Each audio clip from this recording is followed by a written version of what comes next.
Hello friends, मैं नीता भास्कर आप सभी लोगों का अपने यूट्यूब चैनल पर स्वागत करती हूँ। और आज हम हिस्ट्री एनसीईआरटी में पढ़ेंगे विद्रोही क्या चाहते थे। हमारा चैप्टर 11 चल रहा है, विद्रोही और राज। कौन सा चैप्टर चल रहा है? 11। और अगर आपने पिछली वीडियो अब तक नहीं देखी है तो जरूर देखें, और जो भी इम्पोर्टेंट पॉइंट है उसे जरूर नोट करते चलें। सभी एग्जाम के लिए वेरी इंपॉर्टेंट है। और वीडियो पसंद आने पर लाइक शेयर कमेंट जरूर करें, और जो लोग चैनल पर नए हैं इसे सब्सक्राइब करना ना भूलें। बेल आइकन जरूर प्रेस करें जिससे नई वीडियो की नोटिफिकेशन आपको मिलती रहे। तो चलिए शुरू करते हैं, विद्रोही क्या चाहते थे। ठीक है, हमने 1857 के विद्रोह के बारे में पढ़ा और हम आगे उसी क्रमबद्ध तरीके से हम आगे चल रहे हैं। तो विद्रोही क्या चाहते थे? बतौर विजेता कठिनाइयों, चुनौतियों और बहादुरी के बारे में अंग्रेजों की अपनी राय होती थी। विद्रोहियों को आसान फरोश और बर्बर लोगों का झुंड मानते थे। जो विद्रोही होते थे, जो विद्रोह करते थे, उन्हें आसान फरामोश और बर्बर लोगों का झुंड मानते थे। विद्रोही को कुचलने का एक मतलब यह भी था कि उनकी आवाज को क्या किया जाए? दबा दिया जाए। कुछ विद्रोहियों को ही इस घटनाक्रम के बारे में अपनी बात दर्ज करने का मौका मिला। यूं भी विद्रोहियों में ज्यादातर सिपाही और कौन होते थे? आम लोग होते थे, जो कि पढ़े और लिखे नहीं होते थे। इस प्रकार अपने विचारों को प्रसार करने के लिए, लोगों को विद्रोह में शामिल करने के लिए जारी की गई कुछ घोषणाएं, इश्तहार के सिवाय कोई ऐसी चीज उनके पास नहीं थी जिनके बिना हम विद्रोहियों के नजरियों को समझ सकें। ठीक है, इसलिए 1857 की जो क्रांति हुई थी उसमें जो कुछ भी हुआ उसे रचने के लिए इतिहासकारों की कोशिशों को बहुत हद तक मजबूरन अंग्रेजों के दस्तावेजों पर ही निर्भर रहना पड़ता है। क्योंकि भारतीय तो इतने पढ़े लिखे थे नहीं कि वो कुछ चीजें लिख पढ़ के देते जिससे कि कुछ चीजें समझ में आती। तो क्या होता है, भारतीय जो इतिहासकार हैं उन्हें क्या करना पड़ता है? जो अंग्रेजों के दस्तावेज हैं उनके के ऊपर अधिक निर्भर रहना पड़ता है। विडंबना क्या है? विडंबना है कि इन स्रोतों से अंग्रेज अफसरों की सोच का तो पता चलता है, लेकिन इस बारे में ज्यादा पता नहीं चल पाता कि विद्रोहियों के अंदर क्या चल रहा था और विद्रोही के मन में क्या चीजें थी, वो नहीं पता चल पाता है। विद्रोही क्या चाहते थे? ठीक है, तो ये हमारा टॉपिक चल रहा है, विद्रोही क्या चाहते थे। एकता की कल्पना। 1857 में विद्रोहियों द्वारा जारी की गई घोषणाओं में जाति और धर्म का भेद किए बिना समाज के सभी तबकों का आह्वान किया जाता था। यानी सब लोग एक हो चुके थे, हिंदू क्या मुसलमान क्या, सभी जातियां एक हो चुकी थी, सब विद्रोह में शामिल हो गए थे, सब मिल गए थे। सिर्फ सबका लक्ष्य क्या था? उनका एक ही लक्ष्य था, अंग्रेजों को क्या किया जाए? अंग्रेजों को भारत से बाहर करना। उस समय सिर्फ एक लक्ष्य था, भारत से अंग्रेजों को बाहर का रास्ता दिखाना और अपने देश उनको वापस भेजना। ठीक है, और उनको यही लगता था बस अब ये लोग यहाँ से चले जाएं। बहुत सारी घोषणाएं मुस्लिम राजकुमारों या नवाबों की तरफ से या उनके नाम पर जारी की गई, परंतु उसमें भी हिंदुओं की भावनाओं का क्या किया गया? ख्याल रखा, क्योंकि हिंदू मुस्लिम एकता थी उस समय और सब एक हो चुके थे अंग्रेजों के खिलाफ बगावत में। इस विद्रोह को ऐसे युद्ध में के रूप में भी पेश किया जा रहा था जिसमें हिंदुओं और मुसलमानों दोनों का नफा और नुकसान जो था वो क्या था? बराबर था। जो इश्तहार होते थे उसमें अंग्रेजों से पहले हिंदू मुस्लिम अतीत की ओर संकेत किया जाता था और मुगल साम्राज्य के तहत विभिन्न समुदायों के सहअस्तित्व का गौरव गान किया जाता था। बहादुर शाह के नाम से जारी की गई घोषणा में मोहम्मद और महावीर दोनों की दुहाई देते हुए जनता से इस लड़ाई में शामिल होने का क्या किया जाता था? आह्वान किया जाता था। ठीक है, जिससे हिंदू और मुस्लिम दोनों की भावनाओं का ख्याल रखा जाए और सिर्फ सबका मकसद एक हो, इस क्रांति में शामिल होना और अंग्रेजों को बाहर करना। ठीक है, और थोड़ा सा हम ये पढ़ेंगे, आजमगढ़ घोषणा पत्र 25 अगस्त 1857। विद्रोही क्या चाहते थे इसके बारे में हमारी जानकारी के एक मुख्य स्रोत है ये, और यह सर्वविदित है। यानी सबको मालूम है कि इस युग में हिंदुस्तान के लोग, हिंदू और मुस्लिम दोनों ही अधर्मी और षड्यंत्रकारी अंग्रेजों के निरंकुशता व उत्पीड़न का क्या हुए थे? शिकार हुए थे। और उनके इस व्यवहार से जनता त्रस्त थी, चाहे हिंदू हो चाहे मुसलमान हो। इसलिए देश के सभी जो अमीर वर्ग थे, धनवान लोग थे, खास तौर से जिनका मुस्लिम शाही परिवारों से ताल्लुक रहा और जिन्हें लोगों का धर्म रक्षक और स्वामी माना जाता। अपने जीवन और संपत्ति को जनता की कुशल क्षेम के लिए होम कर देना चाहिए। ठीक है। अपने धर्म की रक्षा के लिए अरसा पहले यानी काफी वर्ष पहले अपने घर बार छोड़ चुके और भारत से अंग्रेजों को उखाड़ फेंकने के लिए पूरा जोर लगा रहे बहुत सारे हिंदू और मुसलमान मुखिया मेरे पास आए और उन्होंने इस भारतीय युद्ध में हिस्सा लिया। मुझे पूरी उम्मीद है कि जल्दी ही मुझे पश्चिम से भी मदद मिलेगी। इसलिए जनता की जानकारी के लिए कई भागों का यह इश्तेहार जारी किया जा रहा है। यह सबका दायित्व है कि इसको गौर से पढ़ो और इसका पालन करें। इस साझा उद्देश्य से जो लोग अपना योगदान देना चाहते हैं लेकिन जिनके पास अपनी सेवाएं देने के लिए साधन नहीं है, उन्हें मेरी तरफ से दैनिक भोजन दिया जाएगा, यानी डेली उन्हें भोजन दिया जाएगा। और सबको मालूम हो कि हिंदू और मुस्लिम दोनों तरह के प्राचीन ग्रंथों में चमत्कार करने वालों के लेखन और भविष्य वक्ताओं में पंडितों की गणनाओं में सबसे यह सहमति दिखाई देती कि अब भारत में या कहीं भी अंग्रेजों को पैर नहीं टिक सकते। इसलिए सबका फर्ज है कि वो अंग्रेजों का वर्चस्व बने रहने की सारी उम्मीदें छोड़ दे और मेरा साथ दे और साझे हित में काम करते हुए अपने व्यक्तिगत परिश्रम से बादशाही सम्मान के हकदार बने और अपने अपने लक्ष्य प्राप्त करें। अन्यथा अगर यह स्वर्णिम अवसर हमारे हाथ से चला गया तो हमें अपनी इस मूर्खता पर क्या करना होगा? पश्चाताप करना होगा। तो हम यहाँ पढ़ रहे थे, दिलचस्प बात यह है कि आह्वान किया था। अब दिलचस्प बात यह है कि विद्रोही सिपाहियों की एक अर्जी है, तो हम ये देख लेते हैं थोड़ा सा पीछे वाला भी। ठीक है, और ये हमने कर लिया। ये हम देखते हैं भागवन जमींदारों के बारे में। जाहिर है जमींदारी बंदोबस्त तय करने में अंग्रेजी सरकार ने बेहिसाब जमा जो भू राजस्व था वो थोप दिया था। कई जमींदारों को बेइज्जत किया गया था, बर्बाद किया गया था। हमने पिछली जो वीडियो पढ़ी थी उनमें हमने ये सब चीजें डिस्कस किया था। बकाया लगान जो था उसकी वजह से जागीरें नीलाम कर दी गई थी।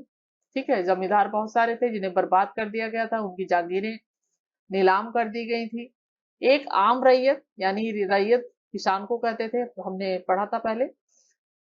किसी जनता जनाना या नौकर या किसी गुलाम की ओर से दाखिल किए गए मुकदमे पर भी बाइज्जत जमींदारों को अदालत में घसीटा जा रहा था, गिरफ्तार किया जा रहा है, कैद खाने में डाला जा रहा है, बेइज्जत किया जा रहा है। जमींदारों के बारे में दायर किए गए जो मुकदमे हैं भारी खर्चे की स्टाम्प और दीवानी अदालतों के गैर जरूरी खर्चों का मकसद प्रतिवादी जो होता था उसको क्या करना? दरिद्र ही दुख करना रहा, गरीब ही करना रहा। जमींदारों के खजानों को स्कूलों, अस्पतालों, सड़कों आदि के लिए चंदे के नाम पर हर साल खाली किया जा रहा है वसूली के लिए, और इस तरह की और जमींदारों के हितों की रक्षा की जाएगी। हर जमींदार को अपनी जमींदारी में अपने ढंग से शासन करने का अधिकार होगा, यानी बादशाही सरकार में कोई जगह नहीं होगी जमा हल्का होगा इस सब चीज। सेकेंड भाग 2 व्यापारियों के बारे में। इस अधर्मी षड्यंत्रकारी ब्रिटिश सरकार ने नील, कपड़े, जहाज व्यवसाय जैसी तमाम बेहतरीन बहुमूल्य चीजों के व्यापार पर एकाधिकार स्थापित कर लिया है। अब छोटी मोटी चीजों का व्यापार ही लोगों के लिए रह गया है। डाक खर्चे, नाका वसूली और स्कूलों के लिए चंदे के नाम पर व्यापारियों को मुनाफे में से सेध मारी जा रही है। इन तमाम रियायतों के बावजूद व्यापारियों को 2 कौड़ी के आदमी की शिकायत पर क्या किया जा रहा है? गिरफ्तार किया जा रहा है, बेइज्जत किया जा रहा है। जब बादशाही सरकार बनेगी तो सारे फरेबी तौर तरीकों को खत्म कर दिया जाएगा और जमीन और पानी दोनों रास्तों में होने वाला हर चीज का व्यापार भारत के देसी व्यापारियों के लिए खोल दिया जाएगा। इसलिए हर व्यापारी की जिम्मेदारी है कि वह इस जंग में हिस्सा ले और बादशाही सरकार की हर इंसानी और माली मदद करे। ठीक है। भाग 3 सरकारी कर्मचारियों के बारे में चीज था दस्तावेज। अब यह राज की बात नहीं है कि अंग्रेज सरकार के तहत प्रशासनिक और सैनिक सेवा में भर्ती होने वाले भारतीय लोगों को इज्जत नहीं मिलती। ठीक है, उनकी तनख्वाह अंग्रेज जो होते थे, अंग्रेजों को तनख्वाह ज्यादा मिलती, सेना में भर्ती होती थी तो अंग्रेजों को उसी पद पे तनख्वाह ज्यादा मिलती थी, लेकिन भारतीयों को क्या होता था? तनख्वाह कम दी जाती थी और उनके साथ भेदभाव बुरी तरीके से होता था और उनके पास कोई ताकत नहीं होती। दोनों महकमों में प्रतिष्ठा और पैसे सारे पद सिर्फ अंग्रेजों को ही मिलते थे। इसलिए ब्रिटिश सेवा में काम करने वाले तमाम भारतीयों को अपने मजहब यानी धर्म और हित पर क्या करना चाहिए, ध्यान देना चाहिए और अंग्रेजों के प्रति अपनी वफादारी छोड़ दिया जानी चाहिए और बादशाही सरकार का साथ देना चाहिए। उन्हें फिलहाल 200 और 300 रुपए प्रतिमाह तनख्वाह मिलेगी और भविष्य में ऊंचे ओहदों की उम्मीद भी रखी जाएगी। रखें। भाग 4 है कारीगर जो होते थे उनके बारे में बात की गई है। इसमें कोई शक नहीं कि इंग्लैंड में बनी चीजों को ला लाकर यूरोपियों ने हमारे बुनकरों, सूती वस्त्र बनाने वालों, बढ़ई, लोहार, मोची आदि का बेरोजगार उन लोगों को बेरोजगार कर दिया है, क्योंकि वो बाद में अपनी चीजें लाने लगे। उनके काम धंधों पर इस तरह कब्जा जमा लिया है कि देसी कारीगरों की हर श्रेणी भीखमंगों की हालत में पहुंच गई है। बादशाही सरकार में क्या किया जाएगा, देसी कारीगरों को राजाओं, अमीरों की सेवा में तैनात किया जाएगा और इससे निस्संदेह उनकी उन्नति होगी। इसलिए इन कारीगरों को अंग्रेजों की सेवा क्या करनी चाहिए, छोड़ देनी चाहिए। पांचवा भाग है पंडितों, फकीरों और अन्य ज्ञानी व्यक्तियों के बारे में। पंडित फकीर क्रम से हिंदू और मुस्लिम धर्मों के अभिभावक होते हैं। यूरोपीय दोनों धर्मों के शत्रु हैं और क्योंकि फिलहाल धर्म के कारण ही अंग्रेजों के खिलाफ एक युद्ध छिड़ा हुआ है, इसलिए पंडितों और फकीरों का फर्ज है कि वे खुद को मेरे सामने पेश करें, इस पवित्र युद्ध में अपना हिस्सा निभाएं। ठीक है, क्योंकि बाद में क्या हुआ था, लास्ट में जब युद्ध क्रांति की शुरुआत हुई तो इसी बात पे हुई कि कारतूस जो होते थे उसको मुंह से खोलना पड़ता था और उसमें गाय और सुअर की चर्बी मिली होती थी। धार्मिक तरीके से शुरुआत हो गई थी। सिपाही क्या सोचते थे, विद्रोही सिपाहियों की एक अर्जी जो बच गई थी, इम्पोर्टेंट। एक सदी पहले अंग्रेज हिंदुस्तान आए और धीरे धीरे यहाँ फौजी टुकड़ियां बनाने लगी। इसके बाद वे हर राज्य के मालिक बन बैठे। हमारे पुरखों ने सदा उनकी सेवा की है और हम भी उनकी नौकरी में आए। ईश्वर की कृपा से, हमारी सहायता से अंग्रेजों ने जो चाहा वो इलाका जीत लिया। उनके लिए हमारे जैसे हजारों हिंदुस्तानी जवानों को अपनी कुर्बानी देनी पड़ी, लेकिन न हमने कभी पैर पीछे खींचे और न कोई बहाना बनाया और न ही कभी बगावत के रास्ते पर चले। लेकिन सन 1857 में अंग्रेजों ने एक हुक्म जारी कर दिया कि अब सिपाहियों को इंग्लैंड से नए कारतूस और बंदूकें दी जाएंगी। नए कारतूसों में गाय और सुअर की चर्बी मिली हुई थी और इस गेहूं के आटे में हड्डियों का चूरा मिलाकर खिलाया जा रहा है। ये चीजें पैदल सेना, घुड़सवार और गोल अंदाज फौज की हर रेजिमेंट में पहुंचा दी गई। ठीक है, ये चीजें उन्होंने कारतूस थर्ड लाइट कैवेलरी के सवारों, घुड़सवार सैनिक को दिए, उन्हें दांतों से खींचने के लिए कहा।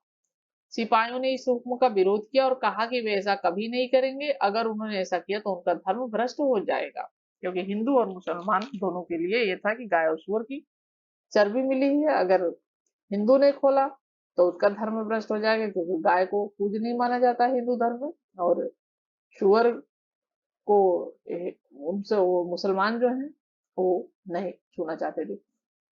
तो इस पर अंग्रेज अफसरों ने 3 रेजिमेंटों के जवानों की परेड करवा दी।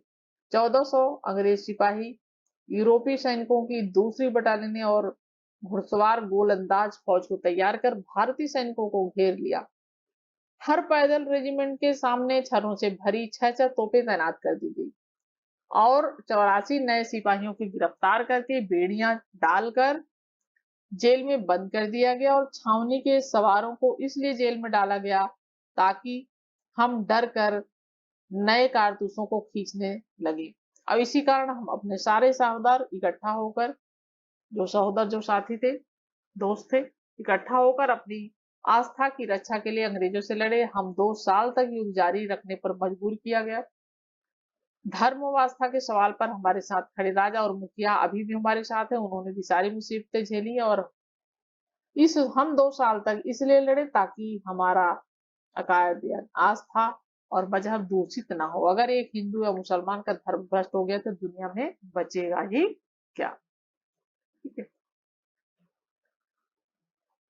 मुसलमानों के बीच खाई पैदा करने की अंग्रेजों द्वारा कोशिशों के बावजूद ऐसा कोई फर्क नहीं दिखाई दिया, जिससे अंग्रेजी शासन के दिसंबर 1857 में पश्चिमी उत्तर प्रदेश स्थित बरेली कि हिंदुओं को मुसलमानों के खिलाफ भड़काने के लिए 50,000 रुपए खर्च किए गए।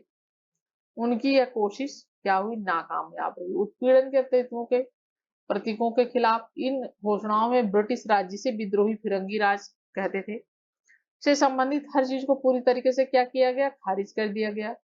देसी रियासतों पर कब्जे और समझौतों का उल्लंघन करने के लिए अंग्रेजों की निंदा की जाती थी। विद्रोही नेताओं का कहना था कि अंग्रेजों पर भरोसा बिल्कुल नहीं किया जा सकता। लोगों को इस बात पर गुस्सा था कि ब्रिटिश भू राजस्व व्यवस्था ने छोटे छोटे भूस्वामियों को जमीन से बेदखल कर दिया और विदेशी व्यापार ने दस्तकारों बुनकरों को तबाह कर डाला था। ब्रिटिश शासन के हर पहलू पर निशाना साधा जाता था और फिरंगों पर स्थापित और सुंदर जीवन शैली को नष्ट करने का आरोप लगाया जाता था। विद्रोही अपनी उस दुनिया को दोबारा बहाल करना चाहते थे। विद्रोही घोषणाएं व्यापक डर को व्यक्त करती थी कि अंग्रेज हिंदू और मुसलमानों की जाति और धर्म को क्या करना चाहते हैं, नष्ट करने पर वो तुले हुए हैं और वे लोगों को ईसाई बनाना चाहते हैं, क्योंकि वो हिंदू और मुसलमान दोनों का धर्म भ्रष्ट हो रहा था सूअर और गाय की चर्बी से। तो उनका कहना था कि उन्हें लगा कि क्या कर रहे हैं, हमें ईसाई बनाना चाहते हैं, क्योंकि स्कूल वगैरह भी धीरे धीरे खोले जा रहे थे सब, और उसमें ईसाई स्कूल खोले जा रहे थे जिसमें इन सब चीजों को प्राथमिकता दी जाती थी। लोगों को प्रेरित किया गया कि वे इकट्ठे मिलकर अपने रोजगार, धर्म, इज्जत और अस्मिता के लिए लड़ें। व्यापक सार्वजनिक भलाई की यह लड़ाई साबित होगी। जैसा कि हम देख चुके हैं, बहुत सारे स्थानों पर अंग्रेजों के खिलाफ विद्रोह उन तमाम ताकतों के विरुद्ध हमले की शक्ल ले लेता था जिनको अंग्रेजों के हिमायती या जनता का उत्पीड़क समझा जाता था। कई दफा विद्रोही शहर के संभ्रांत को जानबूझकर बेइज्जत करते थे और गांव में उन्हें सूदखोरों के बही खाते जला दिए, बही खाता होता था, जला दिए और उनके घर तोड़ फोड़ डाले। इससे पता चलता है कि विद्रोही तमाम उत्पीड़कों के खिलाफ थे और परंपरागत सोपानों, ऊंच नीच को खत्म करना चाहते थे।